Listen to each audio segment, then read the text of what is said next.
오늘 하나님께서 우리에게 주시는 말씀 요엘서 2장 1절부터 17절까지의 말씀입니다. 요엘서 2장 1절부터 17절까지의 말씀을 교독하고 마지막 절은 함께 읽겠습니다. 가정에 계시더라도 함께 교독하고 마지막 절은 합독하겠습니다. 시온에서 나팔을 불며 나의 거룩한 산에서 경고의 소리를 질러 이 땅 주민들로 다 떨게 할지니 이는 여호와의 날이 이르게 됨이니라. 이제 임박하였으니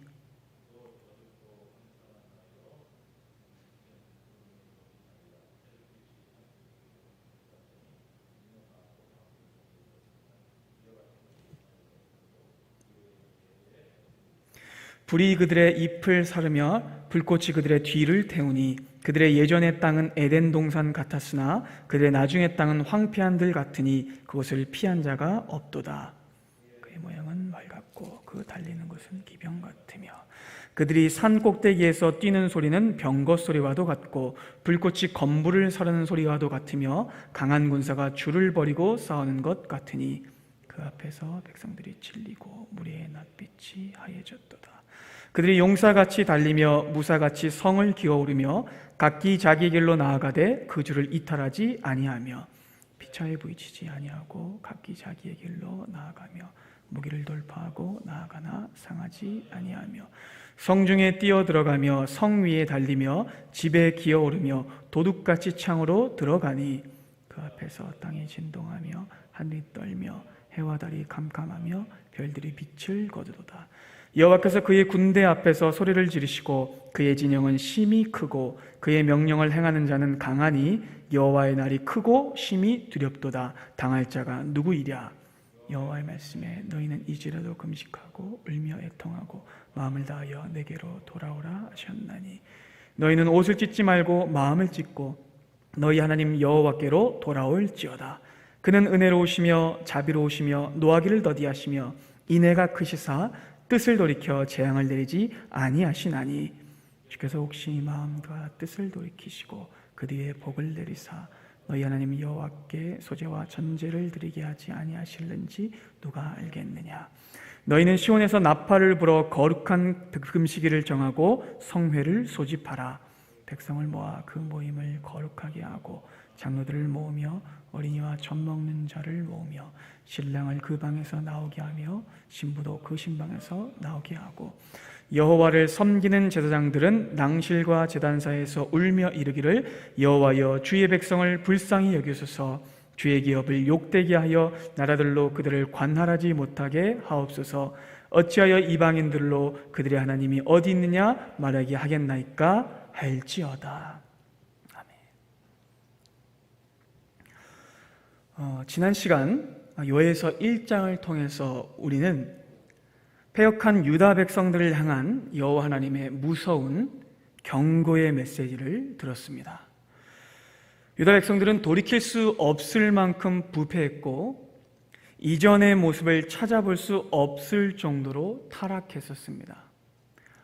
유다는 바알을 숭배했고 여호와 하나님을 버렸습니다.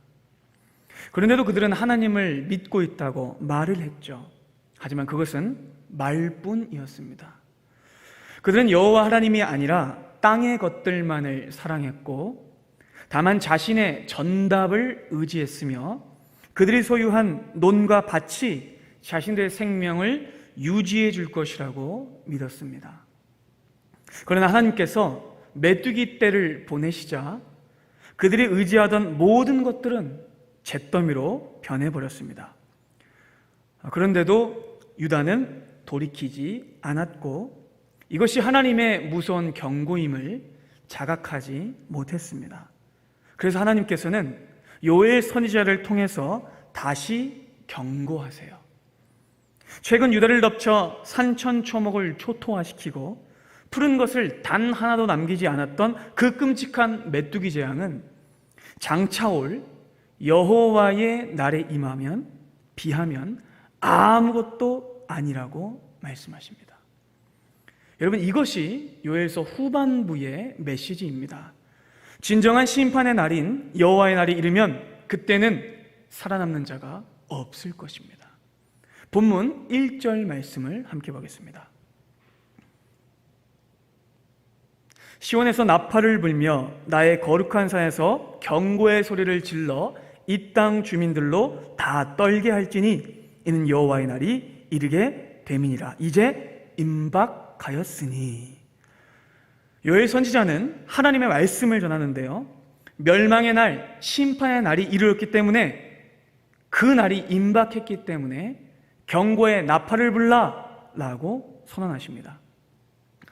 원래 이스라엘은 국가적으로 중요한 일이 있을 때 아주 크고 길다란 양강 나팔을 불었습니다. 그리고 그 나팔을 부는 날은 대개가 이스라엘의 승리의 날이었으며 이스라엘에게 축제 날이었습니다. 여러분 기억하실 거예요. 그 옛날 여리고가 무너질 때 이스라엘은 나팔을 불렀습니다. 또한 기드온이 승리할 때 이스라엘은 나팔을 불었습니다.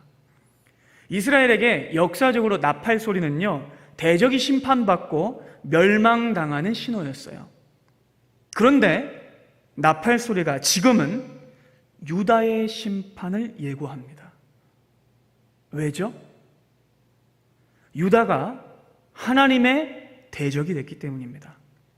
하나님을 떠나 멸망받은 대적들과 똑같이 불신앙의 모습으로 타락한 유다는 이 나팔 소리가 울림으로 인해 파괴되고 심판당할 것입니다. 이제 나팔이 울리면 여리고가 아니라 예루살렘이 무너질 거예요. 너무나 두려운 말씀입니다. 하지만 여러분, 그럼에도 불구하고 이 나팔 소리는요, 은혜의 소리이기도 합니다. 여러분, 이 나팔 소리가 은혜의 소리인 이유는요, 이 소리가 심판이 시행되기 전에 하나님이 주시는 경고의 소리이기 때문입니다. 이 경고의 소리가 마지막 회개의 기회를 주기 때문입니다. 너무너무 중요합니다. 언제나 심판을 미리 경고하시는 하나님은요, 이번에도 먼저 경고하시는 거예요. 하나님은 이제껏 메뚜기 재앙으로 확실히 경고하셨음에도 불구하고 저 무지한 유다 백성들이 돌이킬 수 있도록, 그 나팔 소리를 듣고 깨우칠 수 있도록, 회개할 수 있도록 한 번의 기회를 또 주시는 겁니다. 사랑하는 여러분, 우리는 이 말씀 안에서, 경고의 나팔을 불라는 말씀 안에서요, 놀랍게도 심판 중에도 긍휼을 베푸시는 여호와 하나님을 만나게 됩니다. 여러분, 우리 주님께서는요, 파괴를 기뻐하시는 분이 아닙니다. 하나님은요, 이제껏 참으셨으며 수백 년 동안 기다리셨고 수천 년 동안 참으신 분이십니다. 여러분 생각해 보세요. 태초에 아담과 하와가 범죄했을 때도 하나님은요, 그들을 즉각적으로 심판하지 않으셨어요. 선악을 알게 하는 그 나무의 열매에 독이 들어있었던 것이 아니었습니다. 그리고 하나님이 나무 뒤에 숨어 계시다가 그들이 그 열매를 따먹는 순간에 갑자기 나타나셔서 칼로 그들을 처단하지도 않으셨어요. 하나님은요, 아담과 하와가 하나님의 명령을 어기고 그것을 따먹었음에도 불구하고 즉각적으로 나타나지 않으셨어요. 하나님은요, 그들에게 회개의 기회를 주셨습니다. 놀라운 지점이 있는데요, 창세기 3장 9절 보겠습니다. 함께 읽겠습니다. 그들이 그날 바람이 불 때 동산에 거니시는 여호와 하나님의 소리를 듣고 아담과 그의 아내가 여호와 하나님의 낯을 피하여 동산 나무 사이에 숨은지라. 여러분 혹시 이 말씀이 깨달아지십니까? 여러분, 하나님은요, 굳이 동산에 거니실 필요가 없는 분이에요. 깨달으세요, 여러분? 하나님은요, 온 땅에 편재하는 분이십니다. 안 계신 곳이 없어요. 그렇다면 여러분, 하나님께서 일부러 소리를 내면서 천천히 오셨다는 뜻이에요. 무슨 뜻이냐면 헛기침하시면서 천천히 오셨다는 얘기예요. 아담이 들을 수 있도록, 하와가 들을 수 있도록. 하나님께서는요, 즉각적으로 심판하지 않고 하나님이 하면서 헛기침을 하면서 오실 때 그 기간 동안 아담과 하와가 회개할 수 있는 시간을 주셨다는 겁니다. 깨달으십니까, 여러분? 하나님은 진노 중에서도 참으시며 회개 기회를 한 번 더 주시는 분이세요. 하나님의 긍휼과 자비는 아담과 하와가 실패한 바로 그 자리에도 있었습니다. 하나님은 그때도 마지막으로 회개할 기회를 주셨었어요. 동산의 권이신 여호와 하나님의 소리는 지금 요엘 선지자가 말하는 나팔 소리입니다. 경고의 소리입니다. 그 소리가 들렸을 때 아담과 하와는 회개했어야 했어요.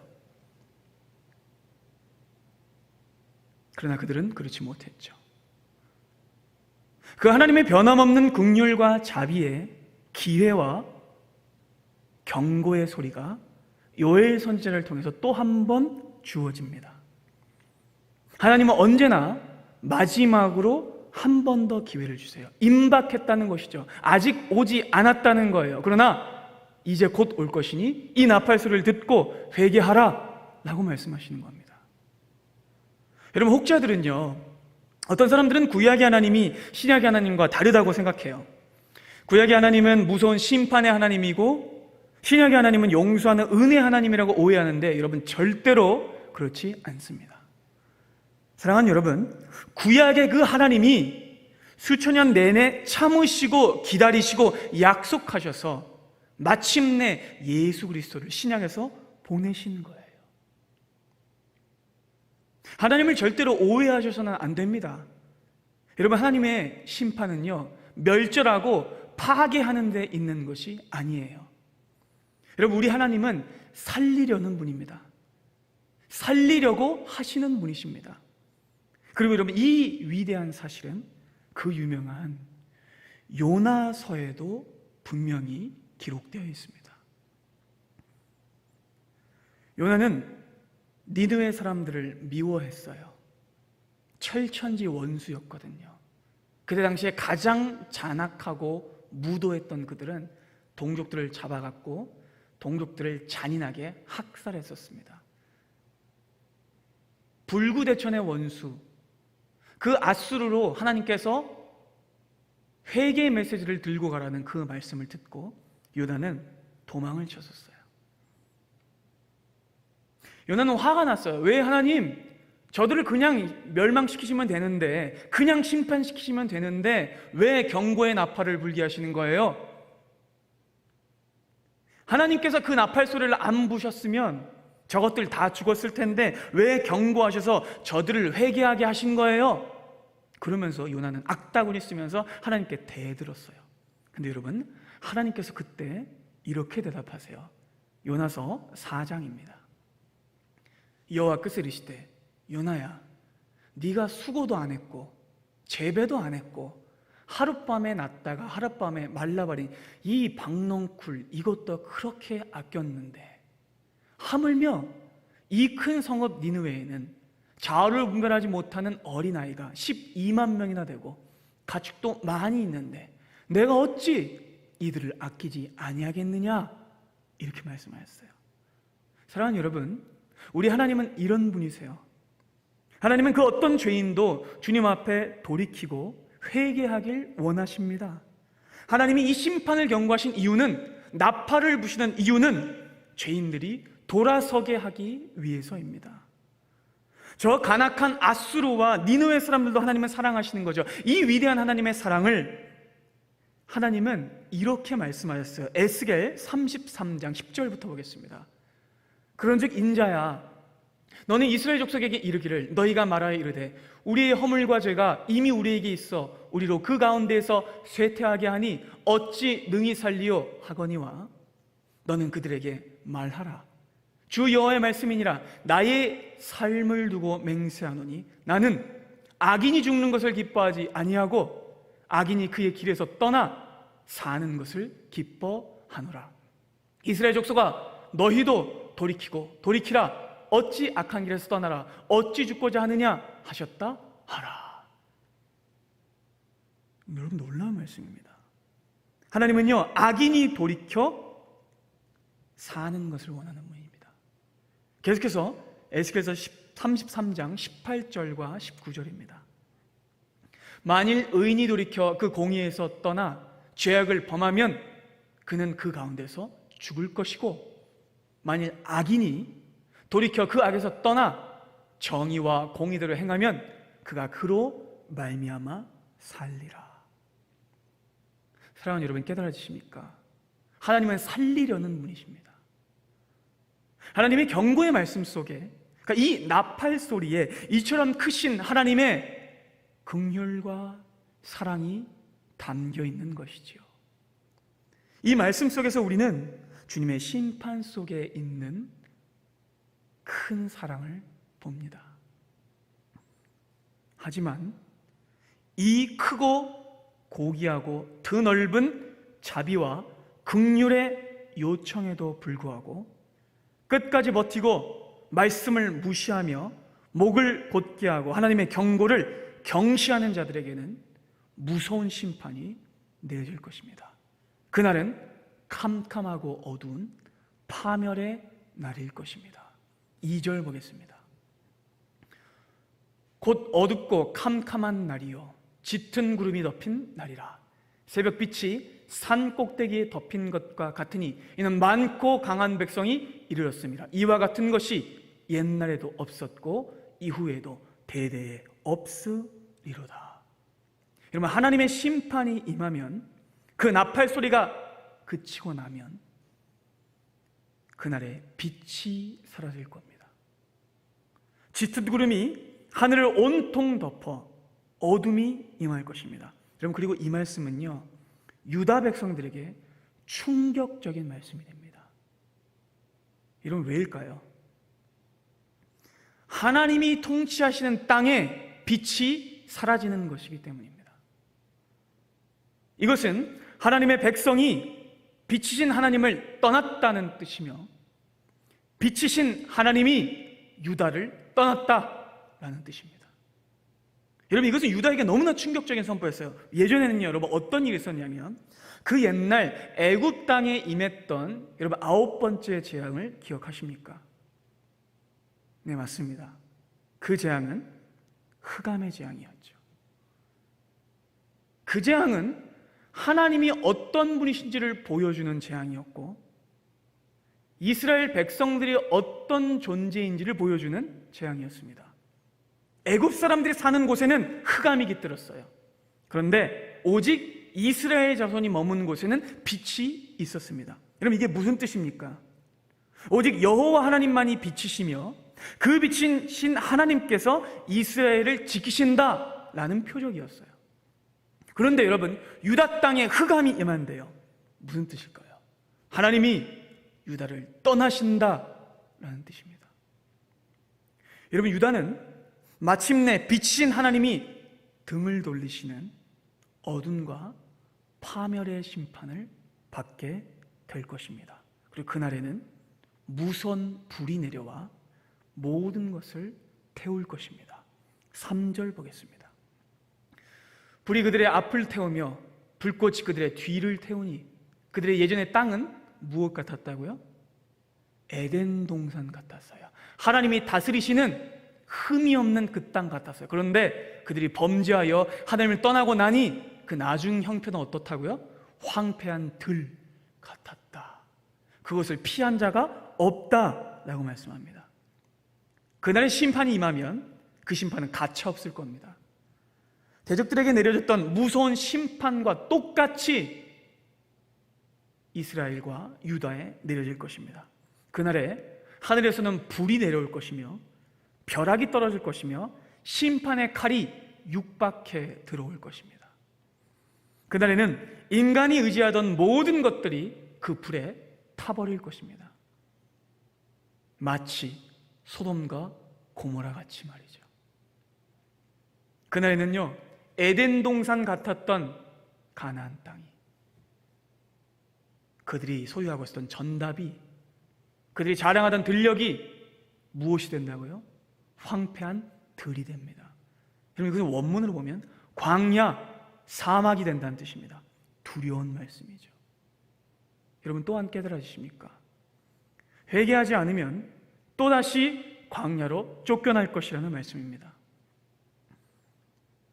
여러분 생각해 보세요.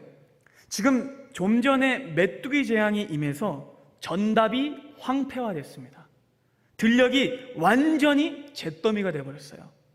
그래도 여러분 지금 뭐는 있냐면 집은 있어요. 나라는 있어요. 주권은 있어요.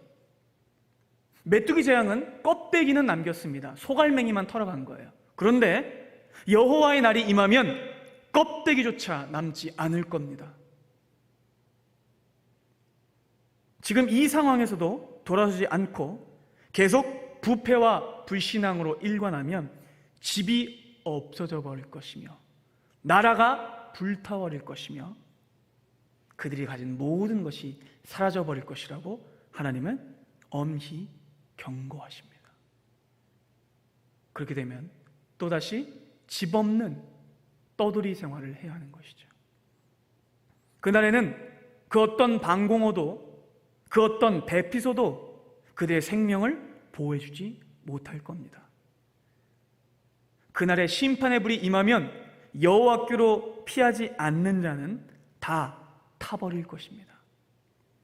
여러분 그 심판은요 이렇게나 철저할 거예요.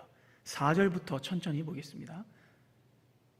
그 심판의 모양은 말 같고 그 달리는 것은 기병 같으며 그들이 산꼭대기에서 뛰는 소리는 병거 소리와도 같고 불꽃이 건물을 사르는 소리와도 같으며 강한 군사가 줄을 버리고 싸우는 것 같으니 그 앞에서 백성들이 질리고 무리의 낯빛이 하얘졌도다.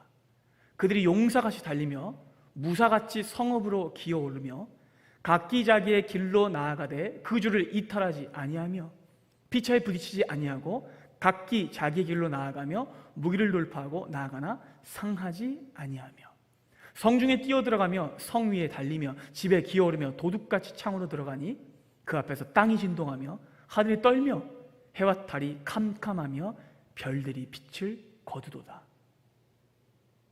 여호와께서 그의 군대 앞에서 소리를 지르시고 그의 진영은 심히 크고 그의 명령을 행하는 자는 강하니 여호와의 날이 크고 심히 두렵도다. 당할 자가 누구랴? 이렇게 말씀합니다.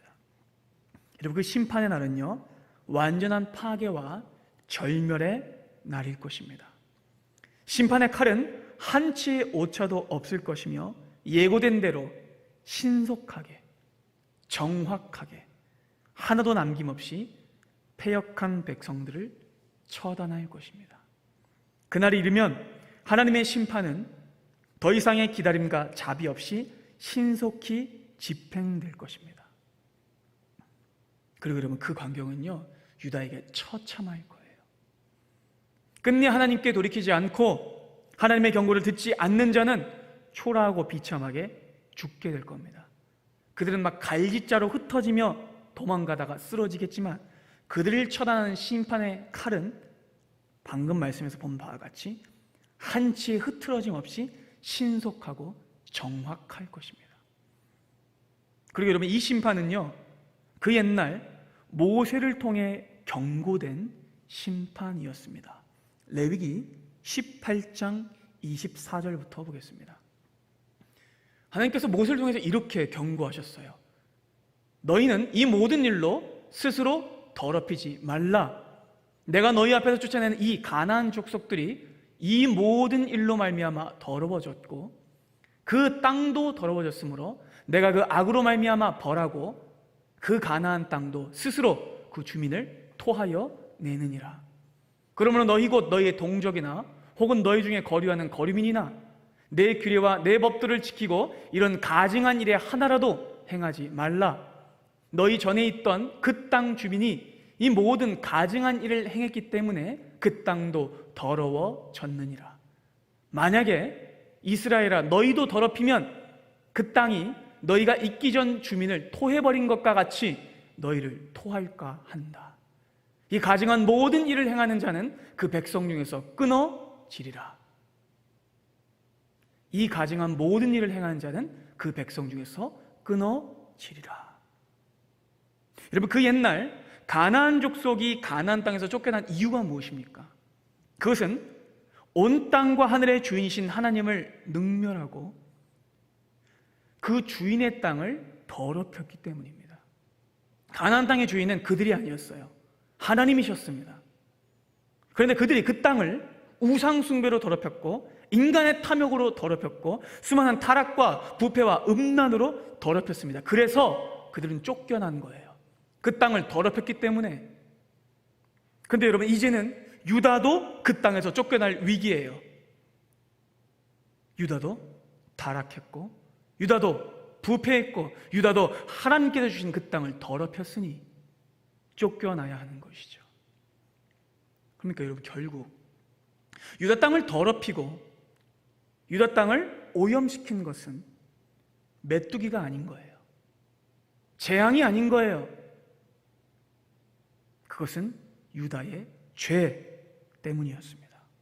유다 백성들은 하나님 앞에 약속의 땅을 더럽힌 죄 때문에 쫓겨나는 것이죠. 하지만 그럼에도 피할 길은 있습니다. 그들이 진정으로 하나님께 돌이키면 하나님께서는 계획하신 심판을 돌이키실 것이라고 약속하십니다. 본문 12절부터 14절입니다. 인자야, 에스겔 33장이 아니고 요엘서 2장 12절과 14절입니다. 본문 보겠습니다. 요엘서 2장 12절부터 14절까지입니다. 여호와의 말씀에 너희는 이제라도 금식하고 울며 애통하고 마음을 다하여 내게로 돌아오라 하셨나니 너희는 옷을 찢지 말고 마음을 찢고 너희 하나님 여호와께로 돌아올지어다. 그는 은혜로우시며 자비로우시며 노하기를 더디하시며 인애가 크시사 뜻을 돌이켜 재앙을 내리지 아니하시나니 주께서 혹시 마음과 뜻을 돌이키시고 그 뒤에 복을 내리사 너희 하나님 여호와께 소제와 전제를 드리게 하지 아니하실런지 누가 알겠느냐. 여러분, 심판의 칼날이 임박해 왔지만 하나님 앞에 회개한다면 하나님이 그 뜻을 돌이키실 것이라고 요엘 선지자는 약속합니다. 그리고 여러분, 요엘 선지자는요, 이 말씀을 통해서 구체적으로 어떻게 회개해야 하는지를 가르칩니다. 첫째, 12절을 보면 금식하라 라고 말씀합니다. 여러분, 금식이란 것이 무엇입니까? 금식이란 단순히 먹지 않는 것이 아닙니다. 우리 입에 즐거운 것, 내 육체에 만족되는 세상 것들을 끊는다 라는 뜻입니다. 여러분, 금식은요 절대로 단식 농성이 아닙니다. 하나님 앞에 안 먹겠다고 협박하는 것이 아니에요. 금식은 세상의 것들을 끊고 세상의 연락과 세상의 기쁨을 내가 끊어버리고 오직 하나님의 말씀만을 구한다라는 뜻입니다. 육의 양식을 끊고 영의 양식만을 구한다는 뜻입니다. 이것이 금식의 의미입니다. 다만 굶는 것은 금식이 아닙니다. 금식은 세상의 것을 끊고 하나님의 것들만을 구하는 의미입니다. 두 번째로 12절에 계속해서 나옵니다. 울며 애통해야 합니다. 무엇을 울어야 할까요? 나의 죄를 애통해야 하고 나의 죄 때문에 울어야 하는 것이죠. 나의 죄와 실패를 뼛속까지 고통스러워하며 가슴을 치고 슬퍼해야 합니다.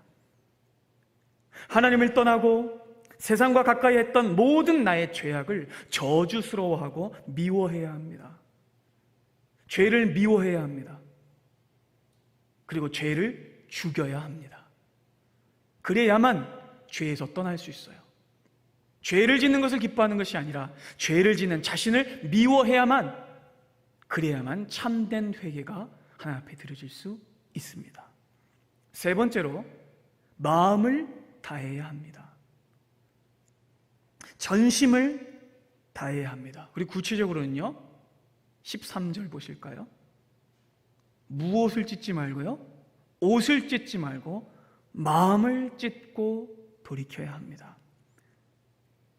외적인 모습만 갖춘 것은 회개가 아닙니다. 형식화돼서 얼버무리는 것은 가짜 회개입니다. 가슴을 찢어야만 그것이 회개입니다. 여러분, 이 마음을 찢는 회개를 성경은 유사한 표현으로 이렇게 표현합니다. 신명기 10장입니다. 신명기 10장 16절 말씀입니다. 그러므로 너희는 마음에 무엇을요? 할례를 행하고 다시는 목을 곧게 하지 말라. 여러분, 할례는 무슨 뜻일까요? 단순히 남성의 포피를 베는 것이 아닙니다. 할례는 나의 실패를, 아브라함이 믿음을 가지지 못하고 자신의 힘으로 무언가를 이루려고 했던 그 잘못과 실패를 베는 겁니다. 그다음 하나님 약속을 믿지 못했고 자신의 육체적인 능력으로 아이를 가지려고 했어요. 자신의 힘으로 구원을 획득하려고 했어요. 하나님께서 분노하십니다. 사람의 능력과 사람의 힘으로 구원을 얻는 것이 아니라고 말씀하시죠. 할례는 실패를 잘라내는 겁니다. 계속해서 예레미야 4장입니다. 예레미야 4장 44절. 유다인과 예루살렘 주민들아, 너희는 스스로 할례를 행하며 무엇을 베래요? 마음의 가죽을 베고 나 여호와께 속하라. 그리하지 아니하면 너희 악행으로 말미암아 나의 분노가 불같이 일어나 사르리니 그것을 끌 자가 없으리라. 마음을 베야 하는 거예요. 굳어버린 마음, 하나님께 돌아서버린 마음, 그 마음을 베고 그 마음을 찢어야 하는 것이죠. 계속해서 로마서 2장입니다. 오직 이면적 유대인이 유대인이며 할례는 어디에 드린대요? 마음에 할지니 영에 있고 율법 조문에 있지 아니한 것이라. 그 칭찬이 사람에게서가 아니요 다만 하나님에게서니라. 사도 바울도 이렇게 말씀하죠. 할례는 어디에요? 마음에 하는 것입니다. 마음에 할례를 행해야 합니다. 진정한 회개는 그것이죠. 하나님께 불순종했던 그 마음을 찢고 죄악된 행위와 생각을, 그리고 그 마음을 말씀의 검으로 베어버리는 거예요. 완전히 깨끗이 도려내는 것입니다. 그것이 회개입니다. 말씀으로 도려내는 것, 말씀으로 할례하는 것, 말씀으로 찢는 것, 그것이 진정한 회개입니다. 크고 두려운 여호와의 날이 임할 때 가슴을 찢는 자는, 마음의 할례를 행하는 자는 살 것입니다. 진정으로 애통하고 마음을 찢고 회개한다면 주께서 심판을 돌이키실 것입니다. 그리고 여러분, 이 회개는요 역사적으로 증명된 단 하나의 회복의 길이며 결코 실패가 없는 유일한 살 길입니다. 여러분, 사무엘상 7장에는 엘리 사장이 죽은 뒤에 이스라엘의 지도자가 된 사무엘이 국가적인 위기를 어떻게 극복하고 타개했는지가 나옵니다. 여러분, 사무엘은요 그때 당시에는 정말로 백척간두의 위기였어요. 풍전등화의 위기였습니다. 그런데 그 블레셋을 맞서서 망할 수밖에 없는 그 상황을 사무엘이 어떻게 망국 직전의 위기에서 구해내는지 함께 보겠습니다. 사무엘상 7장 3절부터입니다. 여러분, 천천히 보겠습니다. 사무엘이 이스라엘 온 족속에게 말합니다. 만일 너희가 전심으로 여호와께 돌아오려거든 이방 신들과 아스다롯을 너희 중에서 제거하고 너희 마음을 여호와께로 향하여 그만을 섬기라. 그리하면 너희를 블레셋 사람의 손에서 건져내시리라. 이에 이스라엘 자손이 바알들과 아스타롯을 제거하고 박살내고 찢고 할례해버리고 여호와만 섬기니라. 사무엘이 이르되 온 이스라엘은 이제 미스바로 모이라. 내가 너희를 위하여 여호와께 기도하리라 하매 그들이 미스바에 모여 물을 길어 여호와 앞에 붓고 그날 종일 거기서 무엇을 했다고요? 금식합니다. 거기에서 이르되 우리가 여호와께 범죄하였나이다. 사무엘이 미스바에서 이스라엘 자손을 다스립니다. 이스라엘 자손이 미스바에 모였다 함을 블레셋 사람들이 듣고 그들의 방백들이 군대를 모아서 이스라엘 치러 옵니다. 이스라엘 자손들이 두려워하죠. 다음 절이요. 이스라엘 자손이 사무엘에게 이르되 당신은 우리를 위하여 우리 하나님 여호와께 쉬지 말고 부르짖어 우리를 블레셋 사람들의 손에서 구원하시게 하소서 하니 사무엘이 그제서야 젖 먹는 어린 양 하나를 가져다가 무엇을 드린다고요? 온전한 번제를 드립니다. 그리고 이스라엘을 위하여 여호와께 부르짖음에 여호와께서 응답하시죠. 사무엘이 바로 그 번제를 드릴 때 블레셋 사람들이 싸우려고 가까이 왔지만 그날에 여호와께서 블레셋 사람들의 큰 우레를 발하여 그들을 어지럽게 하시니 그들이 이스라엘 앞에서 패합니다. 이스라엘 사람들이 미스바에서 나가서 블레셋 사람들을 추격하여 백갈 아래 이르기까지 쳤더라. 이렇게 마무리합니다. 여러분, 지금 말씀을 면밀하게 혹시 살피셨다면 깨달으실 겁니다. 여러분, 사무엘이 가장 먼저 했던 행위가 무엇이죠?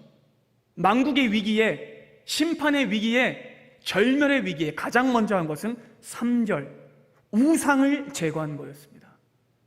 여러분, 회개는요, 내 삶에 가득한 세속적인 사고와 우상적인 법칙과 육적인 것들을 제거하는 것으로부터 시작합니다.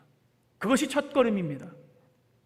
악한 길과 악한 방식과 악한 사고에서 떠나는 것, 내 삶에 들어와 있는 모든 인간적인 것들을 깨뜨리고 버리는 것으로 회개는 시작됩니다. 찢는 것으로 시작됩니다. 회개는요, 깨뜨리는 것이며 할례를 베푸는 것이며 베어버리는 것입니다. 여러분, 다음으로 그 후에 6절을 보시면 사무엘은요, 금식했습니다. 하나님 앞에 세상의 것을 끄는 거예요. 하나님의 말씀만을 구한 거예요. 하나님 앞에 이스라엘이 도대체 무엇을 잘못했는지를 낱낱이 고하면서 세속적인 물건과 행위를 버린 데 이어서 마음을 또 찢으면서 회개했어요. 그러니까 첫째로 물건들을 찢은 거예요. 하나님께 가까이 가게 하지 못하는 것들을 찢어버리고 깨뜨린 겁니다. 두 번째로 그들의 마음을 찢은 거예요. 그런데 여러분, 우상을 찢은 것만으로만 끝나면 안 됩니다. 마음까지 찢어야 진짜 회개입니다. 마지막으로 여러분, 이 온전한 회개가 외적인 것들을 찢고 나의 내적인 것들을 찢는 회개를 드린 후에야 마지막으로 9절에서 사무엘은요, 번제를 드립니다. 깨달으십니까, 여러분? 이 순서를 반드시 기억하십시오, 여러분. 번제가 먼저가 아닙니다. 마음을 찢는 것이, 세상의 것들을 깨뜨려버리는 것이 우선입니다. 우상을 깨뜨리고 금식 회개한 후에야 우리는 온전한 제사를 드릴 수 있습니다. 여러분, 정말로 중요한 것은요, 제사의 제의적인 방식이나 외적인 행위가 절대로 아닙니다. 진정한 회개가 깨뜨리는 것이, 찢는 것이 선행되지 않는 예배는 하나님께 상달되지 못합니다. 다윗은 그걸 깨달았죠. 다윗은 하나님 앞에 큰 죄를 범했습니다. 그는 충신 우리아를 잔인하게 살해했고 그의 아내를 빼앗은 죄인입니다.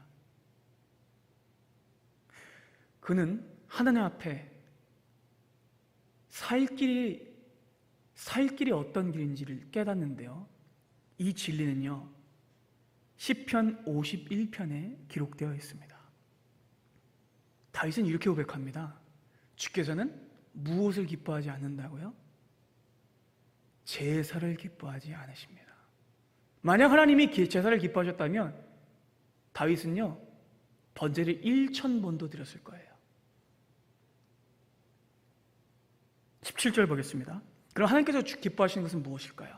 하나님께서 구하시는 것에서는 상한 심령입니다. 상하고 통회하는 마음을 주께서 멸시하지 않으실 것입니다. 무슨 뜻일까요? 상한 심령은 찢는 마음입니다. 깨뜨려진 마음입니다. 할례가 베풀어진 마음입니다. 깨달으십니까, 여러분? 그 다윗은 그걸 알았던 거예요. 눈에 보이는 제사 행위가 중요한 것이 아니라 하나님 앞에 우상을 찢고 우상을 깨뜨리고 마음을 깨뜨려야만, 그 상한 심령이 있어야만, 깨어져 버린 심령이 있어야만 하나님이 제사를 받으신다는 것을 그래서 깨달았죠. 다윗은 1000번제를 수십 번도 드릴 수 있을 만큼의 재력을 갖췄던 사람이에요. 그런데 그는 하나님께 범죄한 뒤에 진짜 진리를 깨달아요. 외적인 제사는, 예배 행위는 진짜 구원을 이루지 못한다는 것을. 그는 뭐라고 고백하죠? 하나님께서 구하시는 것은 상한 심령, 하나님께서 구하시는 것은 찢어진 마음이라는 겁니다. 할례가 베풀어진 마음이라는 것입니다.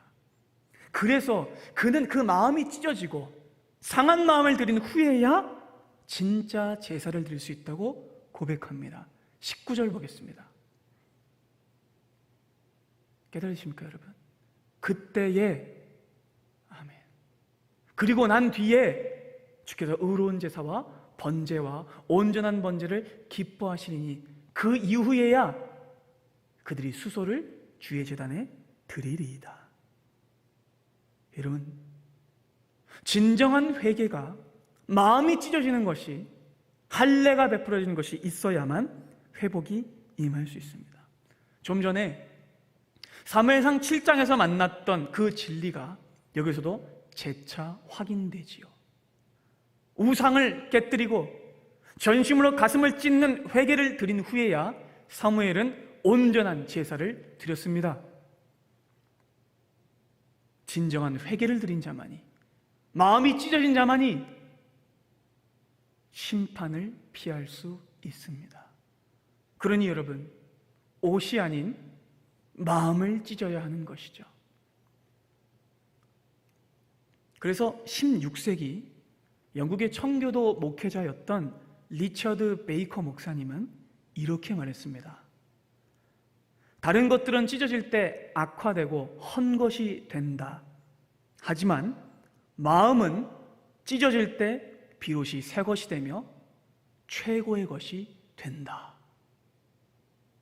아멘이 되십니까 여러분? 마음을 찢을 때에야 새 영이 부어질 것입니다.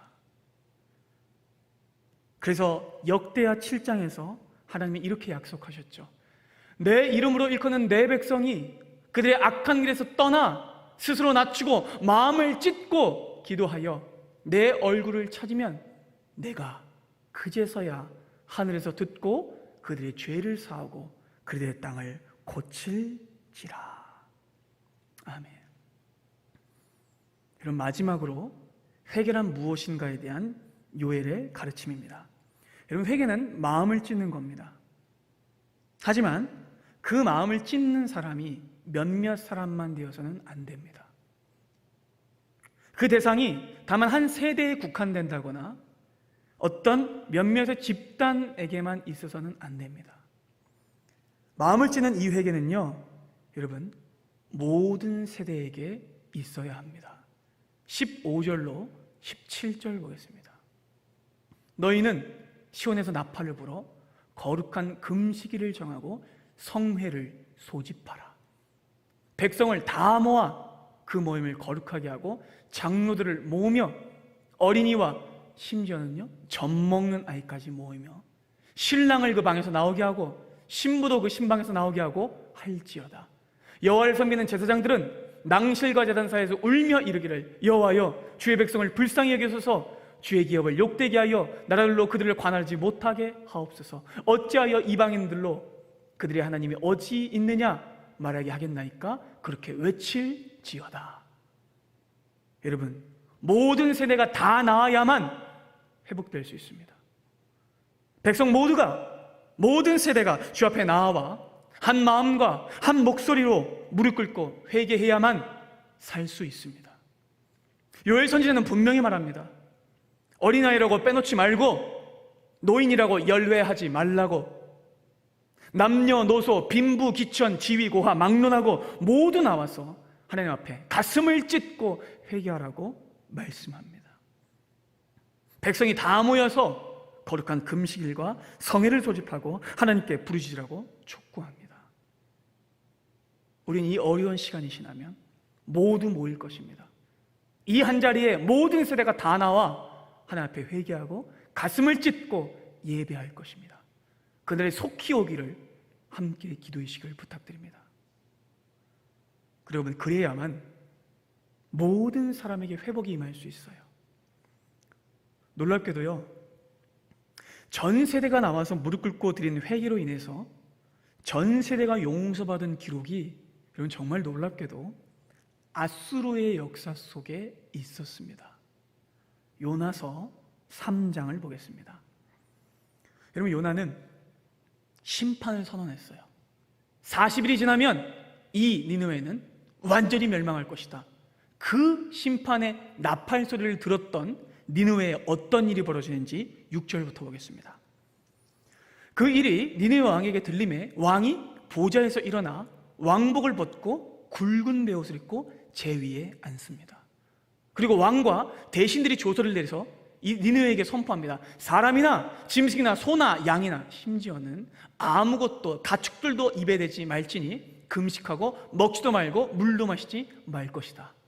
사람이든지 짐승이든지 다 굵은 베옷을 입을 것이요 힘써 하나님께 부르짖을 것이며 각기 어디에서요? 악한 길과 손을 행한 강보에서 떠날 것이라.